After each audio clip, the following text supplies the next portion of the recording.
রাজা আমার রানী।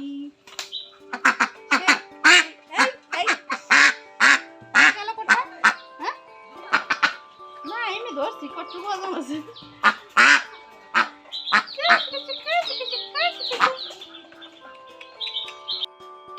আসসালামু আলাইকুম everyone, welcome to my Shampa lifestyle. কেমন আছেন আপনারা সবাই? নিশ্চয়ই ভালো আছেন। বাই দ্য ওয়ে, আমি শম্পা আপনাদের মাঝে চলে আসলাম। আমিও ভালো আছি আপনাদের দোয়ায়। আর আজকে আর একটা নতুন ব্লগ ভিডিও নিয়ে হাজির হয়েছি আপনাদের মাঝে। আর এখন যাচ্ছি, আমাদের বাগানটা খুবই নোংরা হয়ে গেছে, আর বাগানটা মা আর ছেলে মিলে একসাথে পরিষ্কার করব, আর সেগুলো আপনাদের মাঝে আজকে তুলে ধরবো। প্লিজ একটা লাইক দিয়ে ভিডিওটি কন্টিনিউ করবেন, কেউ স্কিপ করবেন না। তাহলে দেখতে থাকুন আজকের ভিডিওটা।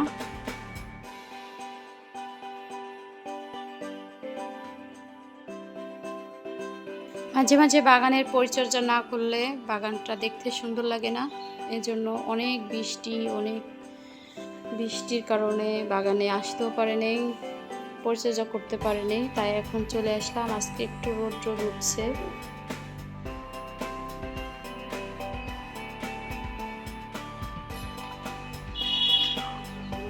ট্রাই করো। ভালো নাই।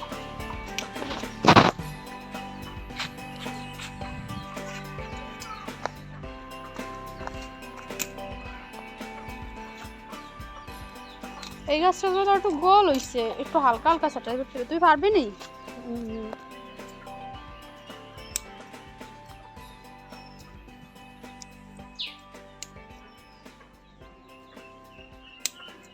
গোল রাখবি, একবারে রাউন্ড গোল করে কাটবি।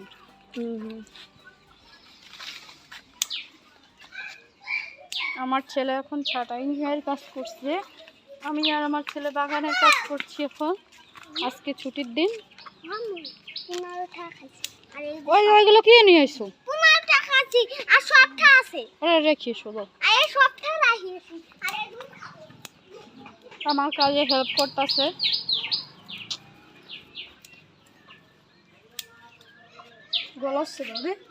গোল বানাতে হবে, নিচে কাটতে দিতে হবে না আমাদের দেবে।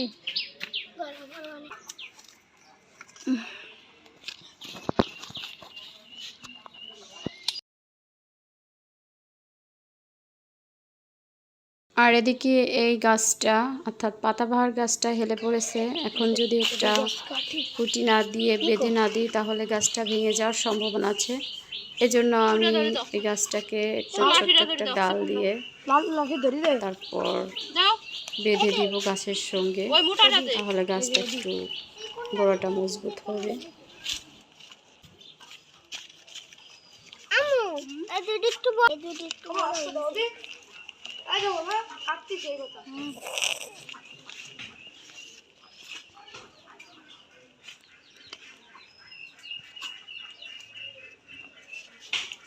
বড় ছেলে মাকে সাহায্য করছে, সেটা দেখে ছোট ছেলেও এগিয়ে আসছে হেল্প করার জন্য। আহা, আমার কি শান্তি, আমার দুইটা আব্বু আমাকে হেল্প করতেছে। আপনারা সবাই দোয়া করবেন তাদের জন্য, তারা যেন আমার যোগ্য সন্তান হিসেবে বড় করে তুলতে পারে। আল্লাহ যেন সেই রহমত দান করে।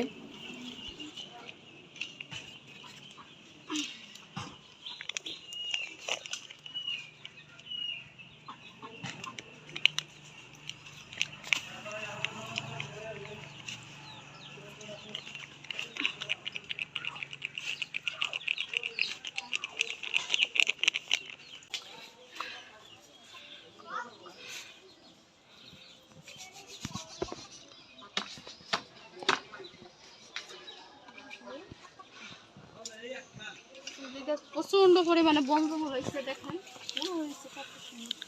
উপরের দিকে কাটো না, উপরের দিকে কাটো না। আমি কাটি, দাও আমি কাটি, তুমি বুঝবে না, দাও।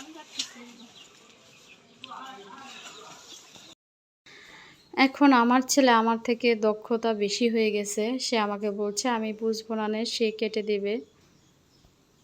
তারপর আমি একটু হালকা হালকা কেটে দিচ্ছিলাম। আমার কষ্টটা দেখে আমার ছেলে তাড়াতাড়ি বলছিল যে আমাকে দাও, আমি কেটে দিব, আমি পারবো না। আর সে আমার কাছ থেকে জোর করে কাঁচিটা নিয়ে সে একাই কাটা শুরু করে দিচ্ছে দেখুন। আর সে অনেকটা বুদ্ধিমান হয়ে গেছে, বড় হয়ে গেছে।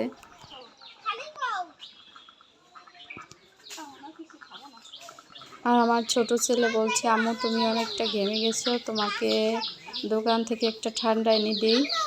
আমি বলছি না। সে আমাকে বলছে তুমি কি খাবে আম্মু। আসলে সন্তানরা একটু বড় হলে কষ্টটা অনেক লাঘব হয়। মাশাআল্লাহ আমার সন্তান দুটো একটু বড় হয়ে গেছে, অনেক বুদ্ধিমান হয়েছে। আমার কষ্ট দেখে তাদের ভালো লাগে না। আর এখন মায়ের যত্ন নেওয়াটাও শিখে গেছে মাশাআল্লাহ।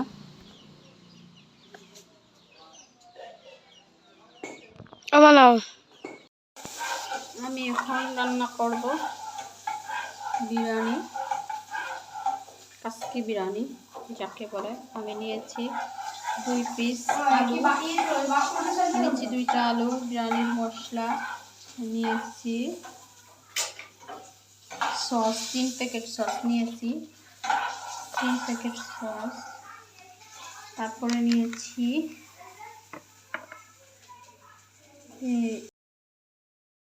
বাগান পরিষ্কার শেষ হওয়ার পরে গোসল করে অনেকটা লেট হয়ে গেছে, তারপর চলে আসলাম রান্না করতে।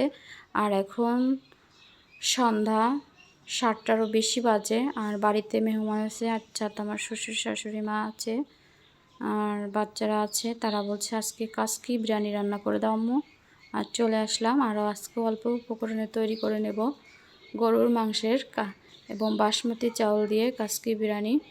আর আপনারা আমাদের মাঝে সাথেই থাকুন। আর আমি কিভাবে সহজে রান্না করি এটা আপনারা দেখে কমেন্ট করে জানাবেন। আর আমি এটা আজকে রান্না করব রাইস কুকারে।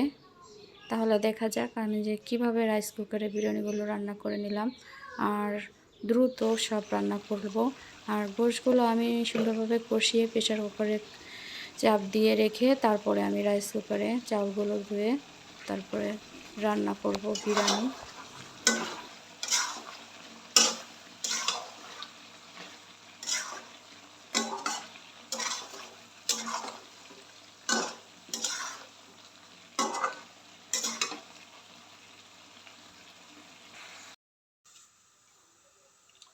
এই যে দেখুন বন্ধুরা, এখন প্রেসার কুকারে গোশ আমি 3-4 চাপ দিয়ে রেখে দেব, অর্থাৎ সিদ্ধ করে নেব।